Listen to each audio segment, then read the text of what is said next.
ચાલો મિત્રો,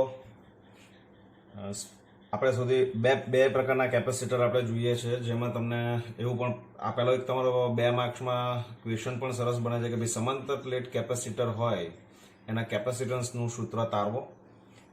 બરાબર, તો એની ડેરિવેશન ખાલી જુઓ અને પહેલા વ્યવસ્થિત સમજી લો. ઓકે, હવે આપણે જે કેપેસિટરની જે ડેફિનેશન હતી મિત્રો, એની ફરી એક વખત આપણે થોડીક ચર્ચા અહીંયા પહેલા સાઈડમાં કરી લઈએ તો આપણું કામ જરાક થોડું ઇઝી થઈ જાય. બેઝિકલી કેપેસિટર માટે હવે આપણે એક એવા કન્ક્લુઝન પર નીકળ્યા કે ભાઈ કેપેસિટર કોને કહેવાય. તો કે કેપેસિટર એટલે એવું ડિવાઇસ કે જેમાં બે વાહકો હોય. આ બે ગોળા પણ હોઈ શકે, બે સમાન પ્લેટ પણ હોઈ શકે,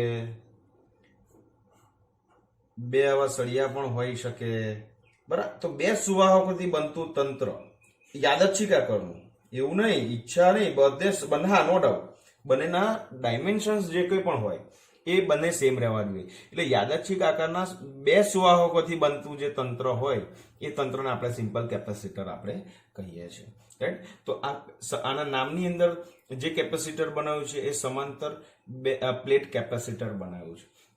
તો આને એક સિમ્પલ તમારે સમજવાનું કેવી રીતે, તો કે તમે બે મેરીગોલ્ડ બિસ્કિટ લઈ લો, તો એ પ્લેટ કેવી છે તમારી, સર્ક્યુલર પ્લેટ છે. બે પાર્લેજીના બિસ્કિટ લઈ લો, બધા, કારણ કે બે કેમ ઉદાહરણ આપું છું આવું, પાર્લેજી નથી લેવાના, એવા આકારની પ્લેટ લેવાની છે, કારણ કે સુવાહકો શબ્દ વાપરું છું. પાછા તમે ઘેર બેહીને મમ્મી પાર્લેજી લઈ આવો, કેપેસિટર બનાવવાનું છે, મેરીગોલ્ડ લાવો, કેપેસિટર બનાવવાનું, એવું નથી મિત્રો, સમજાવું છું. બરાબર, તો યાદચ્છિક આકારના હોઈ શકે, મન ફાવે તે, પણ સુવાહકોથી બનતું તંત્ર. ઓકે, તો એને આપણે કેપેસિટર કહીએ. તો આપણે એમાંથી પહેલું કેપેસિટર જોઈએ છે સમાંતર પ્લેટ કેપેસિટર. મિત્રો, સમાંતર પ્લેટ એટલે બે પ્લેટ સમાંતર હોવી જોઈએ એવું અર્થઘટન કરી શકાય? તો કે કરી શકાય નહીં, એવું જ છે. રાઈટ, સી જોજો ધ્યાનથી. આ દાખલા તરીકે તમારી બે વિદ્યુત ભારિત પ્લેટ છે. ઓકે, બંને પર ચાર્જ કેવો હોય મિત્રો? સમાન જ હોય, પણ બંને પરનો ચાર્જ કેવો હોય? ઓપોઝિટ હોય, મૂલ્ય સમાન. ઓકે, તો આના ઉપર હું પ્લસ ચાર્જ લઈ લઉં મિત્રો, આના ઉપર माइनस चार्ज. ओके सर, कुछ याद आ रहा है? क्या याद आ रहा है? Gauss application number 2, right. Okay, C આ બંને જે પ્લેટ છે ને એ પ્લેટનું જે ક્ષેત્રફળ છે મિત્રો, ધરી લો that is capital A, right. આ જે પ્લેટ છે એમની વચ્ચેનું ડિસ્ટન્સ ધરી લો, પ્લેટ વચ્ચેનું અંતર that is small d, અને પ્લેટ વચ્ચેનું માધ્યમ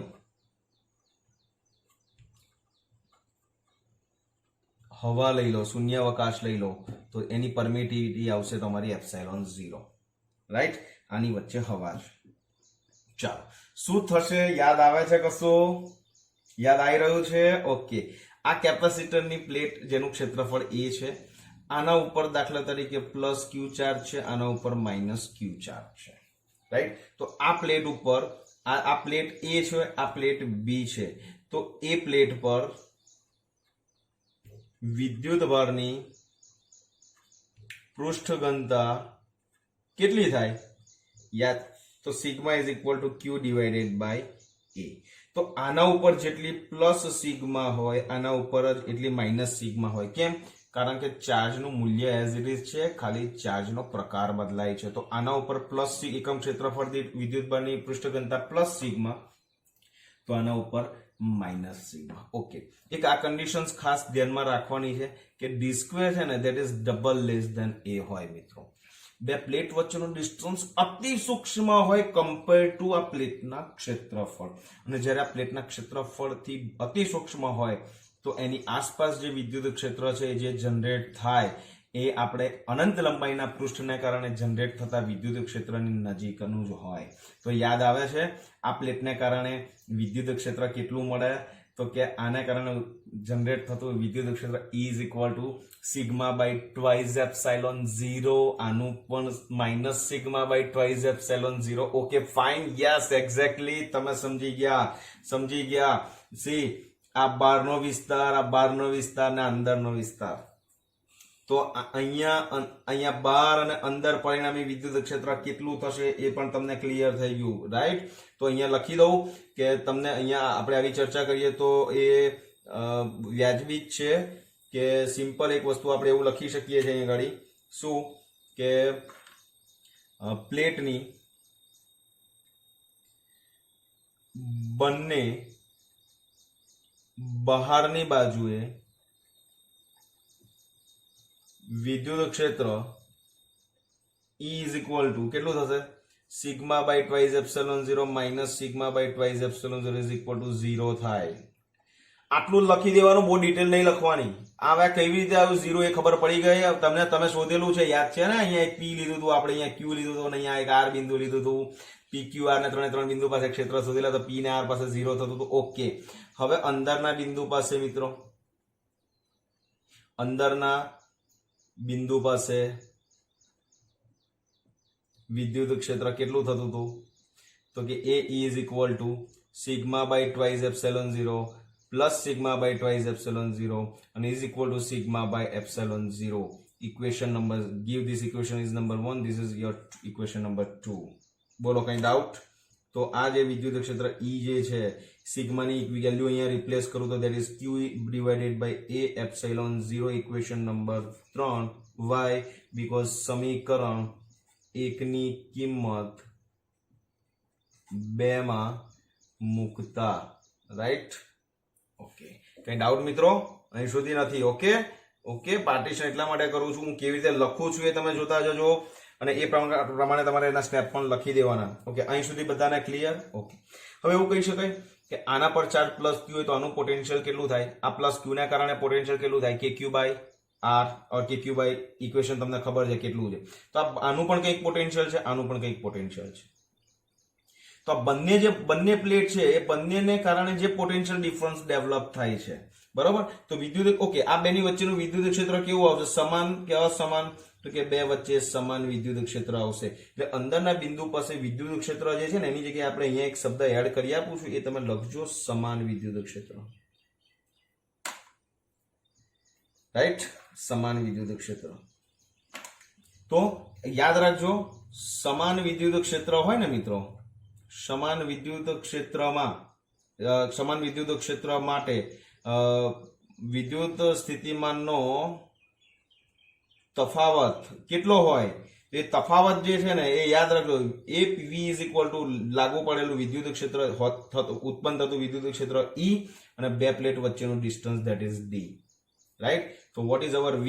The V is equal to, take the equation value from equation 3, that is E is equal to Q divided by A epsilon 0 and into D, right? Okay, clear? અહીં સુધી clear? Now યાદ કરો, capacitance નું equation C is equal to ભણી ગયા આપણે Q divided by V. Okay, તો આ ઇક્વેશન પરથી આપણે આવું લખી શકીએ કે Q divided by V is equal to epsilon 0 A by D અને C is equal to Q by V છે, means C is equal to મળે epsilon 0 A divided by D. આ થઈ ગયું મિત્રો સમાંતર પ્લેટ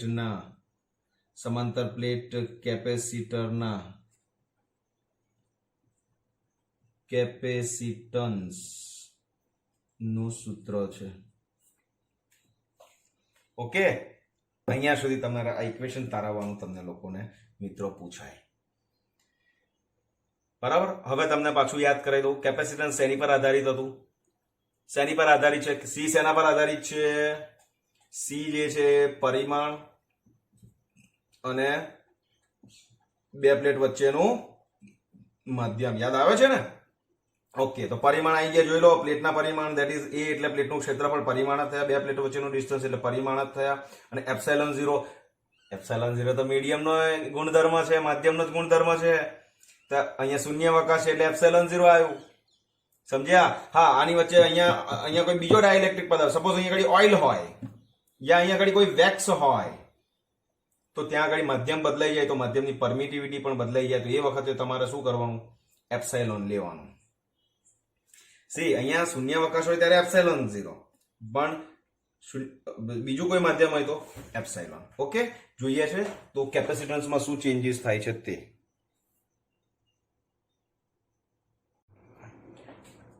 ચાલો, શૂન્યાવકાશની અંદર શૂન્યાવકાશ હોય, રાઈટ? સપોઝ શૂન્યાવકાશ હોય તો શૂન્યાવકાશ હોય ત્યારે કેપેસિટન્સ સી જે છે એ કેટલું આવ્યું? Epsilon 0 a divided by D. Okay, તો શૂન્યાવકાશની અંદર પરમિટિવિટી આપણે કેટલી છે? શૂન્યાવકાશની પરમિટિવિટી એપ્સિલોન 0, તો એનું capacitance C is equal to epsilon 0 a by D મળે. હવે આપણે એમની વચ્ચે દાખલા તરીકે જો બે પ્લેટ વચ્ચે એપ્સિલોન પરમિટિવિટી વાળું માધ્યમ મૂકવામાં આવે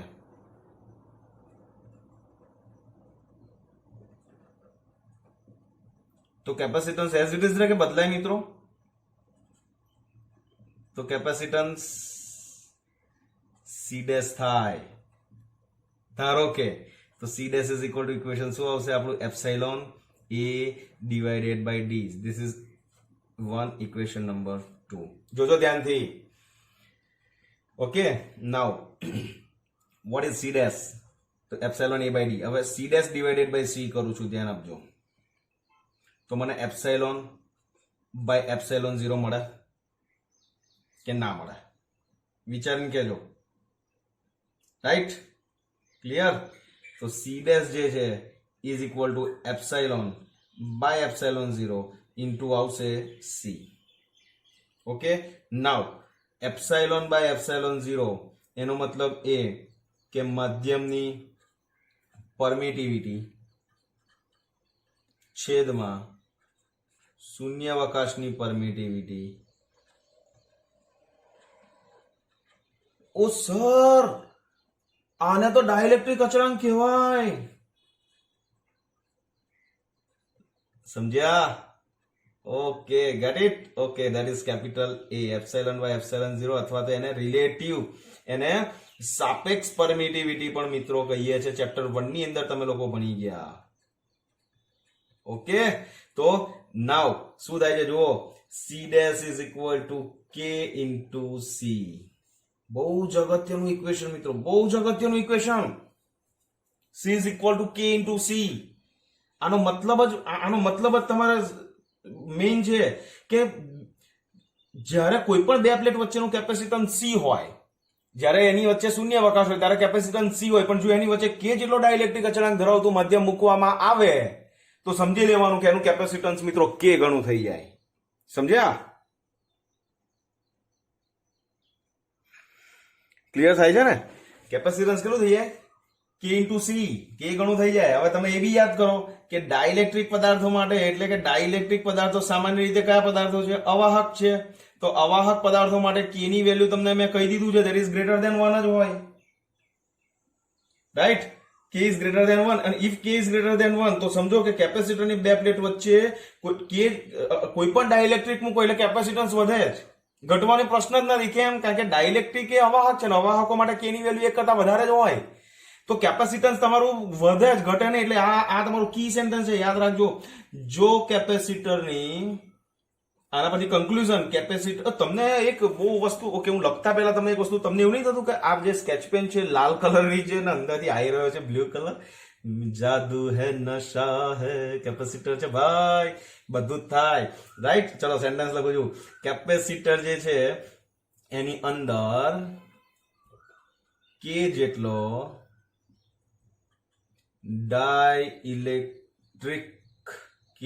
ડાઇલેક્ટ્રિક અચળાંક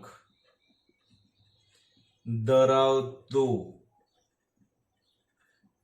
માધ્યમ મૂકવામાં આવે તો કેપેસિટન્સ કેપેસિટન્સ, તો કેપેસિટન્સ કે ગણું વધે છે. ઓકે, ક્લિયર થાય છે. હવે તો તમને ક્વેશ્ચન્સ દાખલા તરીકે આવો પૂછે, let us change the colour of sketch pen, that is questions આવો પૂછે દાખલા તરીકે કે ભાઈ એક કેપેસિટન્સ છે, એક કેપેસિટર છે, એનું કેપેસિટરનું કેપેસિટન્સ દાખલા તરીકે 10 માઇક્રોફેરેડે છે, રાઈટ, અને જો તેમની વચ્ચે K is equal two 5 die electric અચળાંક ધરાવતું માધ્યમ મૂકીએ તો નવું કેપેસિટન્સ કેટલું થાય, રાઈટ. તો ઓકે, આપણી પાસે ફોર્મ્યુલા રેડી છે. C dash is equal to K into C. K that is given 5, C that is 10 microfarad. Our answer is 50 microfarad. Clear થયું? આટલું ખાલી તમારે સમજવાનું છે. ઓકે, તો આની આગળ જે સમાંતર પ્લેટ કેપેસિટર છે મિત્રો, એ સમાંતર પ્લેટ કેપેસિટર ની અંદર આખી જે તમારે થિયરી છે, એ થિયરી યાદ રાખવાની છે, એ બી સમજી લો, રાઈટ. આ ફિગર ડ્રો કરી, આ જે ડિસ્ક્રિપ્શન છે ને હું શબ્દમાં જે બોલ્યો છું એ ધ્યાનથી વિડીયોમાં સાંભળજો કે કેવી રીતે લખવાનું છે. લખવા માટે તો તમને વાર્તા લખતા તો બહુ સરસ આવડે છે કે આકૃતિમાં દર્શાવ્યા પ્રમાણે એ જેટલું ક્ષેત્રફળ ધરાવતી અને ડી બે વચ્ચે ડી જેટલું અંતર હોય તેવી બે પ્લેટ થી એક સમાંતર પ્લેટ કેપેસિટર બનાવેલું છે. એના પર એક પર ચાર્જ આટલો, બીજા પર આટલો, આનું ડિસ્ક્રિપ્શન લખી આ કન્ડિશન્સ થી શું થાય તો કે આ કન્ડિશન્સ શું કહેવા માંગે છે, આ કન્ડિશન્સ જે છે એ અનંત સમતલ ને કારણે જે ક્ષેત્ર ઉદ્ભવે તેમ કહી શકાય. એટલે આપણે ઇક્વેશન્સ આ લીધા હતા, રાઈટ. તો આ વસ્તુ ખાસ તમારે જોવાની છે. તો આ એનું ડેરિવેશન, આ કેપેસિટન્સનું સૂત્ર. અહીંયા 2 માર્ક્સ સુધી આ ક્વેશ્ચન્સ પૂછી શકાય, પણ તમને એવું પણ પૂછે કદાચ કે આની વચ્ચે કે જેટલો ડાઇલેક્ટ્રિક અચળાંક ધરાવતું માધ્યમ મૂકે તો નવું કેપેસિટન્સ કેટલું થાય, એનું પણ ઇક્વેશન તારવો. તો તમારે કશું કરવાનું નહીં, સિમ્પલ. ઓકે, આટલું તમારા મિત્રો ખાસ લખવાનું છે, રાઈટ. અને છેલ્લો ટોપિક આપણે લઈએ છીએ એ સ્ફેરિકલ કેપેસિટરનો. Spherical capacitor. ઓકે, તમને એવું થાય છે સાહેબ આ ટેક્સ્ટબુકમાં તો છે નહીં, તો યાદ રાખો આ MCQ JEE નીટમાં કામ લાગશે જ. ઓકે, તો સ્ફેરિકલ કેપેસિટર આપણે લઈએ છીએ, જોજો ધ્યાનથી. હવે તમને એવું થાય કે સાહેબ આ તો એક જ ગોળો છે, તો બીજો ગોળો ક્યાં છે? તમને એવું થવું જોઈએ. સપોઝ ધારી લો કે આના ઉપર પ્લસ Q ચાર્જ છે, રાઈટ. ઓકે, આની રેડિયસ કેટલી છે? That is R. ઓકે, તો આનું પોટેન્શિયલ કેટલું થશે? તો કે V that is equal to KQ divided by R.